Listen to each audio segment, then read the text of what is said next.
Perempuan ni kalau kena dekat dia, laju.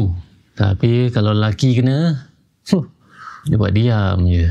Si Maira ni dah kena dengan si Budin. Hari tu punya lama Budin ni kena dengan si Maira ni. Macam-macam Budin buat, Maira tak ambil kisah langsung. Bukan main sombong lagi si Maira ni. Ni kali ni Budin pula kenakan si Maira. Kata ni nak kahwin pula dengan Dr. Afifah. Nak jadi madu lah si Maira ni.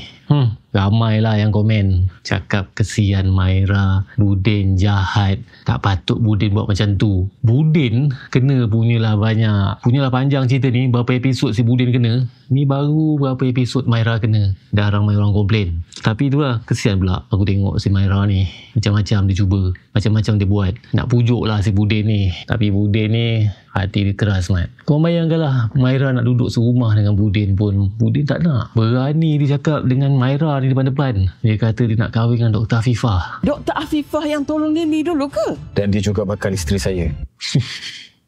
Walaupun beras kita beli, tapi jangan sesekali ikut perangai sebudin ni. Bahaya, Mat. Jangan kacau lagi suami aku. Tapi kau rasa Budin ni dia betul-betul akan kahwin dengan Dr. Afifah ke? Ataupun just nak main-mainkan perasaan si Maira ni, nak test Maira ni pula? Dan kalau Budin ni kahwin dengan Dr. Afifah, Maira ni akan stay juga ke? Ataupun ciao. So ni satu-satunya drama Melayu yang aku tengah layan sekarang. Tajuk dia Imamku. Lakonan Siti Salihah dengan Kamal Adli sebagai Maira dan juga Budin. Dan cerita ni masih ongoing lagi. Kau boleh tengok cerita Dia Imamku ni setiap Isnin sampai Khamis jam 10 malam. Korang boleh tengok cerita ni dekat Astro One ataupun Suka. Tapi percayalah cakap aku, macam Mat Budin sekarang. Kau rasa macam mana? Cuba komen kat bawah.